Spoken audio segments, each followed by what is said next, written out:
નમસ્કાર. ક્યારેક જીમમાં વધુ પડતી કસરત પછી તો ક્યારેક આખો દિવસ ખુરશી પર બેસીને કામ કર્યા પછી સ્નાયુઓમાં દુખાવો એ લગભગ બધાએ અનુભવ્યો જ હશે. તો ચાલો આજે આપણે આ દુખાવા પાછળની આખી વાત સમજીએ કે આવું શા માટે થાય છે અને તેનાથી બચવા શું કરી શકાય. મેડિકલ ભાષામાં આને મયાલ્જિયા પણ કહે છે. તો સૌથી મોટો સવાલ એ જ છે કે આખરે આ માંસપેશીઓ દુખે છે શા માટે? શું એ ખાલી શારીરિક થાક છે કે પછી આપણું શરીર આપણને કંઈક બીજો જ ઇશારો કરી રહ્યું છે? ચાલો આજે આ સવાલના જવાબ શોધીએ. આ સમજવા માટે આપણે એક પછી એક મુદ્દાઓ પર વાત કરીશું. પહેલાં તો એ જોઈશું કે આ કેટલો સામાન્ય દુખાવો છે, પછી એના મૂળ કારણો શોધીશું, એના લક્ષણોને ઓળખીશું અને હા, એમાંથી રાહત કેવી રીતે મેળવવી એ પણ જાણીશું. અને છેલ્લે ક્યારે ડૉક્ટર પાસે જવું જ જોઈએ એ પણ સમજવું બહુ જરૂરી છે. સારું, તો સૌથી પહેલાં એ સમજી લઈએ કે સ્નાયુઓનો દુખાવો એ પોતે કોઈ બીમારી નથી. એ તો બસ શરીરની આપણી સાથે વાત કરવાની એક રીત છે, એક સંકેત છે. ક્યારેક એ હળવો હોય તો ક્યારેક એકદમ ગંભીર, અને હા, એ શરીરના કોઈ પણ ખૂણામાં થઈ શકે છે. ઘણીવાર કેવું થાય છે, આપણને લાગે કે ખાલી પીઠમાં જ દુખે છે અથવા ખાલી ખભામાં. પણ ક્યારેક, જેમ કે શરદી તાવ આવે ત્યારે આખું શરીર તૂટતું હોય એવું લાગે છે.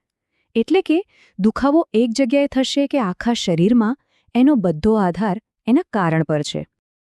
તો પછી આ દુખાવા પાછળના અસલી વિલન કોણ છે? ચાલો હવે એના મૂળિયા સુધી પહોંચીએ અને જાણીએ કે આ બધું શરૂ ક્યાંથી થાય છે. અને જુઓ, કારણો હંમેશા એ નથી હોતા જે દેખાય. એવું નથી કે ક્યાંક પડી ગયા કે વાગ્યું તો જ દુખાવો થાય.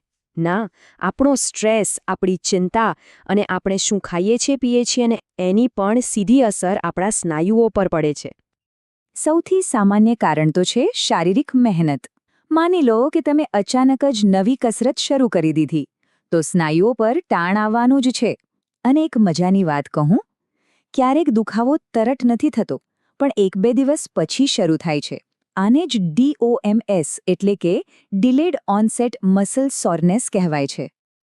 પણ દરેક વખતે કારણ શારીરિક શ્રમ નથી હોતો. ક્યારેક આ દુખાવો એક સંકેત હોય છે કે શરીરમાં બીજું કંઈક ચાલી રહ્યું છે, જેમ કે ફ્લૂ જેવો સામાન્ય વાયરલ ચેપ અથવા તો ફાઇબ્રોમાયલ્જિયા જેવી લાંબા ગાળાની બીમારી. કેટલીક દવાઓની સાઇડ ઇફેક્ટ પણ આ હોઈ શકે છે. અને હવે વાત કરીએ આપણી રોજિંદી લાઇફસ્ટાઇલની. આપણે કઈ રીતે બેસીએ છીએ, આખો દિવસ કેટલા ટેન્શનમાં રહીએ છીએ, આ બધી નાની નાની વાતોની મોટી અસર થાય છે. ખાસ કરીને ગરદન, ખભા અને પીઠના સ્નાયુઓ ઉપર. શરીરમાં વિટામિન્સની કમી પણ આનું એક મોટું કારણ બની શકે છે. તો આપણું શરીર આપણને કેવી રીતે કહે છે કે હવે બસ કંઈક ગડબડ છે? ચાલો હવે એ સંકેતોને ઓળખીએ અને એ પણ જોઈએ કે ડૉક્ટર્સ આનું નિદાન કેવી રીતે કરે છે.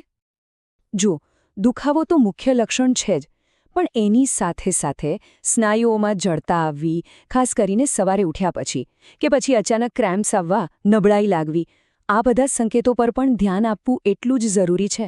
આને ઓળખશો તો જ સાચી દિશામાં સારવાર કરી શકશો. જ્યારે તમે ડૉક્ટર પાસે જાઓ છો ત્યારે તેઓ એક ચોક્કસ પ્રક્રિયા અનુસરે છે. સૌથી પહેલાં તો એ તમારી પાસેથી બધી વિગતો લેશે કે દુખાવો ક્યારથી છે, કેવો છે.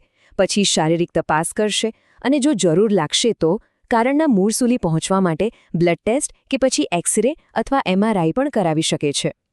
સારું, તો હવે આવીએ સૌથી અગત્યના સવાલ પર. દુખાવો તો છે, પણ એમાંથી છુટકારો કેવી રીતે મેળવવો? ચાલો રાહત મેળવવાના રસ્તાઓ પર એક નજર કરીએ. અહીં 2 મુખ્ય રસ્તા છે. એક છે તબીબી સારવાર, જેમાં દવાઓ અને ફિઝિયોથેરાપી જેવી બાબતો આવે છે. અને બીજું છે ઘરગથ્થુ ઉપચાર, જે આપણે જાતે કરી શકીએ છીએ, જેમ કે આરામ કરવો, શેક કરવો, અને સાચું કહું તો મોટાભાગના કિસ્સામાં આ બંનેનું મિશ્રણ જ સૌથી સારું કામ કરે છે.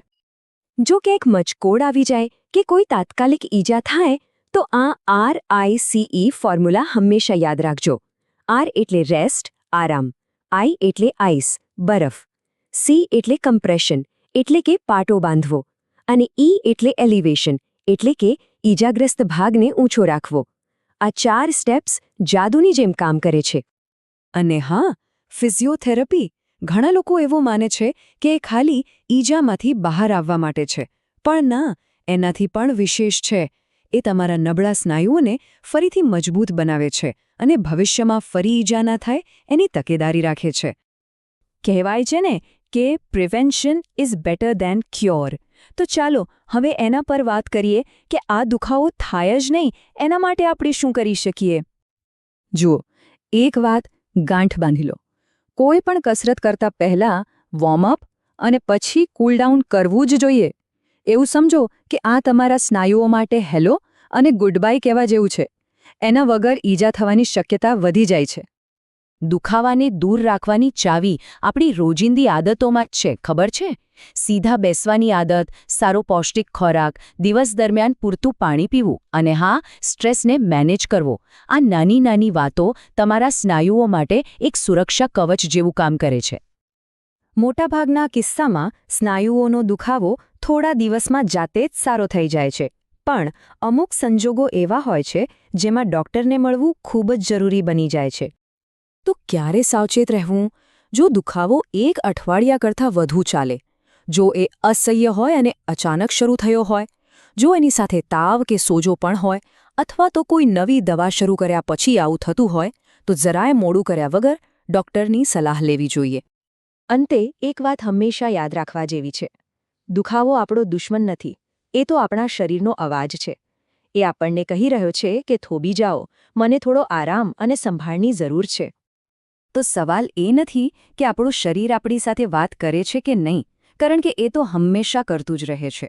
અસલી સવાલ તો એ છે કે શું આપણે એને સાંભળવા માટે અને સમજવા માટે તૈયાર છીએ?